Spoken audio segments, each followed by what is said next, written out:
All right, so how can we distinguish between the two species, seals and sea lions? They're two very different species. They both have gray coloration, but the difference is that sea lions have mobile flippers in the front of their bodies, which allows them to waddle and walk on land. So they're a little bit more mobile than their seal counterparts. So the harbor seal will inchworm on the sand and be a little banana on land. So they have less mobility than sea lions.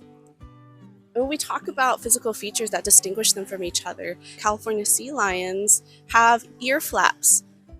Males also have a tendency to grow conicals on their heads or cone-shaped bony growths on their heads compared to their female counterparts, whereas harbor seals only have ear holes and they have relatively smooth craniums as well, smooth skulls on the top of their head.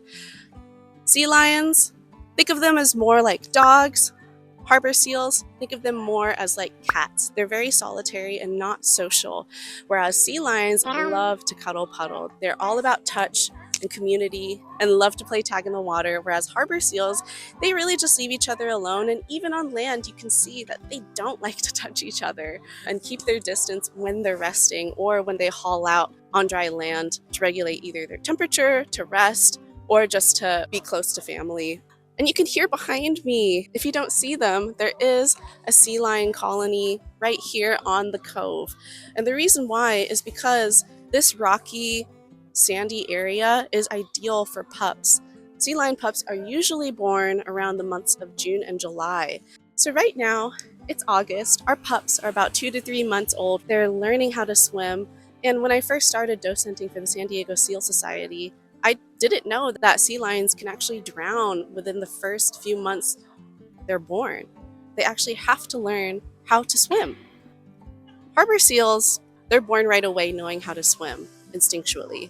Sea lions, on the other hand, need more time to become weaned from their mothers. It takes 9 months to a year for them to be able to be separated from their mothers without having to depend on them. Please keep your distance whenever you come visit our sea lions. They will thank you for it, and they will continue to flourish. So why are sea lions even important for our ecosystem? For instance, if sea lions are injured or if they're constantly entangled in fishing line, which is very often, that tells us we're probably polluting our waters too much. There's also a lot of signs around here that have the hotline in case you see any of these seals or sea lions injured. So feel free to call them and send pictures and photos describing what you saw and giving them a frame of reference of where you saw it as well. They also help balance our ecosystem by feeding off of squid and fish that may overproduce. So they keep those species in line that may overtake other species. And so the reason why they're here and why they've established a rookery is because there are resource-rich, food-rich waters due to the Marine Canyon here in La Jolla. And as a local, if you want to help protect our sea lion colony, you can join the San Diego Seal Society as a docent like me. We need all the help we can get, especially during the summer months, to protect newborn pups. And to NOAA, to the rangers, to La Jolla City Council, to those that have the power to make a change and enforce the laws that are supposedly there to protect our sea lions and seals and our marine life, we can do better. Sea lion pups have been consistently dying over the past years due to human interference at La Jolla Cove, and we don't have to close La Jolla Cove entirely. We can implement so many features that will help protect them and also support the city itself. We need more barriers during pupping season. Just like the harbor seals, sea lions also need their space too during the months of May to October. We can rope off areas, just like the children's pool. Lifeguards can use the intercom more often when they see someone trying to touch a seal or sea lion. Don't touch it! Unless you want the pups to die, do not touch the pups.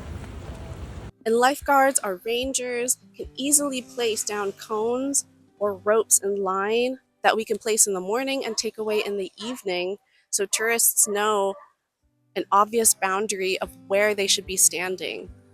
So I wanted to add another idea that the City Council could do that would benefit everyone across the board. Manatees in Florida are also protected under the Marine Mammal Protection Act, just like sea lions and seals. Florida counties have established state parks and springs where manatees come to rest and rear their babies.